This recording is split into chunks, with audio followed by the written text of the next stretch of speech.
एक 34 साल की लड़की का उसी के घर में रात को खून हो जाता है। सुबह फॉरेंसिक डिपार्टमेंट वाले आकर हजारों तरह के एविडेंसेस कलेक्ट करके ले जाते हैं। इसके बाद साल पे साल बीतते जाते हैं, लेकिन खूनी कौन है 40 सालों तक पता नहीं चलता। लेकिन एक कोका कोला की कैन कुछ ऐसा काम करती है कि 40 साल पुराना केस 40 घंटे में सॉल्व हो जाता है। ये कहानी सुनने के लिए आपको चलना होगा मेरे साथ अमेरिका के एक स्टेट कोलोराडो में, और यकीन मानिए ये केस आपके अंदर के डिटेक्टिव को बहुत सेटिस्फाई करेगा। बात है 1981 की। 34 साल की सिल्विया कॉले काफी एम्बिशियस लड़की थी। वो पेशे से एक आर्किटेक्ट थी। इतिहास पढ़ना, इतिहास के नक्शे देखना, इतिहास की इमारतों से प्रेरणा लेना और नई इमारतों के नक्शे बनाना, ये उसका काम था। इसके साथ साथ उसका वेडिंग केक्स बनाने का अपना खुद का बिजनेस भी था। सिल्विया कुल मिलाकर एक इंडिपेंडेंट लड़की थी और फाइनेंशियली स्टेबल होने के बाद उसने अपने पेरेंट्स के घर के पास ही एक अपना खुद का घर लिया था, जहां वो अकेले रहा करती थी। लेकिन वो सुबह की कॉफी हमेशा अपने घर वालों के साथ पिया करती थी। उसी साल 1981 में 4 अगस्त का दिन था। सुबह के 8 बज रहे थे और रोजाना की तरह सिल्विया के फादर उसके घर जाते हैं सुबह की कॉफी के लिए उसको ज्वाइन करने।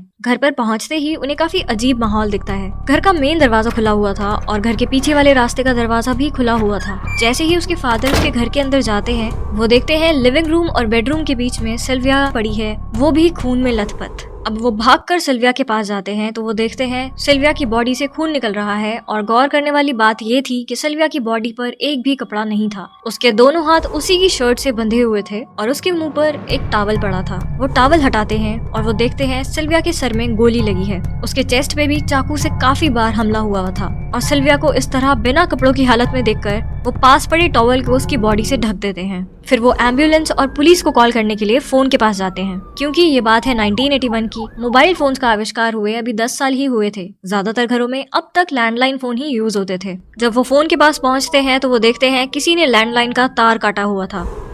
जब पुलिस सिल्विया के घर में पहुंचती है तो उसके फादर बताते हैं कि सिल्विया की बॉडी बिना कपड़ों की थी और ये टॉवल भी उन्होंने ही ढका है। पुलिस टॉवल को वापस हटा देती है ताकि वो क्राइम सीन को बिना डिस्टर्ब किए फोटोज कलेक्ट कर सके। सिल्विया की बॉडी को पोस्टमार्टम के लिए भेज दिया जाता है, जिसके बाद फॉरेंसिक डिपार्टमेंट वाले उसके घर की छानबीन करते हैं। छानबीन करने पर उनको दिखता है कि बेडरूम की विंडो को तोड़ने की कोशिश की गई है, लेकिन वो खिड़की ज्यादा मजबूत होने की वजह से टूट नहीं पाई। जिसके बाद वो बाथरूम में जाते हैं और वहाँ वो देखते हैं बाथरूम की एक बहुत बड़ी खिड़की पूरी की पूरी टूटी हुई है और उस खिड़की से निकलकर रास्ता सीधे झाड़ियों में जाता है। सबूतों को इकट्ठा करने के लिए वो झाड़ियां भी टटोलते हैं और झाड़ियों में लगभग 6 फीट दूर उन्हें टूटी हुई खिड़की के कांच मिलते हैं। घर के अंदर से भी बहुत सारे फॉरेंसिक एविडेंस मिलते हैं। सिल्विया की बॉडी भले ही ड्राइंग रूम और बेडरूम के बीच में फर्श पे मिली हो, लेकिन सिल्विया के बेडरूम में बेड पर बहुत सारा खून फैला हुआ था। उसकी पूरी बेडशीट, पिलो कवर्स और डोरमेट सभी खून में लथपथ थी। पुलिस को बेड के पास पड़ा हुआ खून में लथपथ एक चाकू भी मिलता है। अब ये चाकू, सिल्विया की बेडशीट, सिल्विया का पिलो कवर, बेड के पास पड़ा हुआ एक ऑरेंज कलर का रग, वो टॉवल जिससे सिल्विया का मुंह ढका गया था,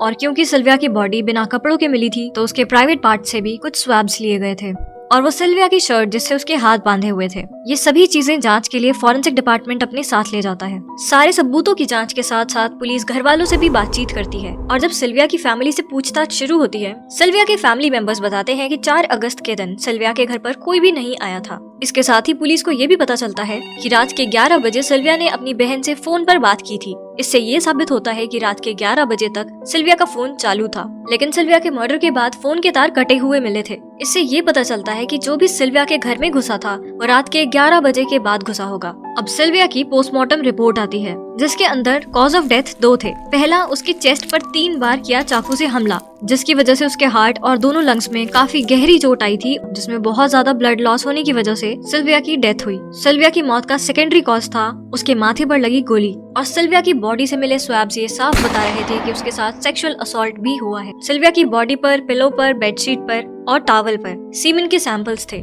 इसके अलावा सिल्विया की गर्दन पे एक गहरा लाल निशान था, जिसको देखकर साफ कहा जा सकता था कि सिल्विया की गर्दन घोटने की भी कोशिश की गई थी। पोस्टमार्टम में ये भी पता चलता है कि सिल्विया ने अपने आप को बचाने की काफी कोशिश की थी और खुद को बचाने की कोशिश में सिल्विया के बहुत से नखून टूट गए थे। 1981 में ना तो साइंस ने इतनी ज्यादा तरक्की की थी और ना ही फॉरेंसिक साइंटिस्ट के पास इतनी अच्छी मशीनरीज थी जो उन सब चीजों की इतनी बारीकी से जांच कर सके। तो इन्वेस्टिगेशन ज्यादा लंबी खिंच गई। इस कांड के होने के 2 साल बाद यानी 1983 में फॉरेंसिक साइंस में कुछ डेवलपमेंट्स हुई, जहां उन्होंने एक ऑल्टरनेटिव लाइट बनाई जिसमें डीएनए काफी बारीकी से देखा जा सकता था। और आखिरकार 1983 में सिल्विया की बॉडी पे, टॉवल पे, शर्ट पे, पिलो कवर पे, बेडशीट पे और उस ऑरेंज कलर के रग पे फॉरेन डीएनए यानी किसी और का डीएनए आइडेंटिफाई हुआ था। लेकिन अब प्रॉब्लम वाली बात ये थी कि डीएनए इतने कम अमाउंट में था कि उसको उन चीजों पर से हटाकर मैचिंग के लिए भेजना पॉसिबल नहीं था। टाइम बीतता गया, लेकिन टाइम के साथ साथ साइंस भी तरक्की करता गया और सन आया 2000। सीबीआई फाइनली उस डीएनए को डेवलप कर पाया और वो निकला एक आदमी का डीएनए। सीबीआई एफबीआई की मदद से वो डीएनए मैच करने के लिए कंप्यूटर सिस्टम में डालती है, लेकिन वो किसी भी अपराधी के रिकॉर्ड से मैच नहीं होता। इसका मतलब जो भी खूनी था उसका शायद ये पहला और आखिरी अपराध था। इसी बीच एक चोर ने अपने ऊपर झूठा इल्जाम ही ले लिया, लेकिन बाद में इन्वेस्टिगेशन में पता चला कि वो चोर फ्री का खाना और फ्री की सिगरेट लेने के लिए जेल जाना चाहता था, इसीलिए वो झूठ बोलकर अपने आप को फंसाना चाहता था। इसके बाद हर साल सीबीआई और एफबीआई इस डीएनए को डेटाबेस से मैच करवाने की कोशिश करते थे, लेकिन 2020 तक ये डीएनए किसी भी डेटाबेस में किसी से भी मैच नहीं करा। अब साल आता है सन 2020। 2020 में एक कंपनी सामने आती है, यूनाइटेड डेटा कलेक्ट, जो हेल्थ रिलेटेड रिसर्च के लिए लोगों का डीएनए सैंपल अपने डेटाबेस में सेव्ड रखती थी। अब एफबीआई उनकी मदद लेते हैं और अब 26 मई 2020 को सिल्विया के घर में मिला हुआ डीएनए एक फैमिली ट्री के डीएनए से मैच हो जाता है। पुलिस के लिए आसानी की बात तब हुई जब उस फैमिली के बहुत कम लोग बचे थे। धीरे धीरे पुलिस ने सबको रूल आउट किया और शक की सुई गई सिर्फ एक ही इंसान पर, एक आदमी जो 1981 में सिल्विया के घर से लगभग 20 किलोमीटर दूर रहा करता था और पास में ही नेब्रास्का नाम की जगह रह रहा था। अब पुलिस उसकी बिल्डिंग के चक्कर काटने शुरू करती है। एक दिन एक आदमी उस बिल्डिंग का कूड़ा इकट्ठा करके घर के पास वाले डस्टबिन में डालने गया और मौके का फायदा उठाकर पुलिस वाले वो बैग्स उठाकर फॉरेंसिक वालों के पास ले गए। उस गार्बेज में पुलिस को जिस पर शक था उसी के नाम से एक बिल मिला जिसमें उसका ईमेल एड्रेस था और उसके खरीदे हुए सामान की लिस्ट थी। उस खरीदे हुए सामान में कोका कोला की एक कैन का नाम भी था जो वनीला फ्लेवर की थी और लकीली उसी बैग में वो कैन भी मिल जाती है। पुलिस उस कैन का डीएनए सिल्विया के घर से मिले डीएनए से मैच करवाती है और वो डीएनए मैच हो जाता है। पुलिस नेब्रास्का वापस जाती है और उस बिल्डिंग से पकड़ के लाती है डेविड डेनवे नाम के इस 62 साल के आदमी को, जिसने आज से 40 साल पहले सिल्विया का खून किया था। और जब उसने सिल्विया का खून किया होगा वो लगभग 22 साल का रहा होगा। 40 साल बाद उसने बिल्कुल एक्सपेक्ट नहीं किया होगा कि पुलिस उसे ढूंढते हुए आ जाएगी और बुढ़ापे में उसका जेल में प्लेसमेंट हो जाएगा। अब कोर्ट में केस चलता है।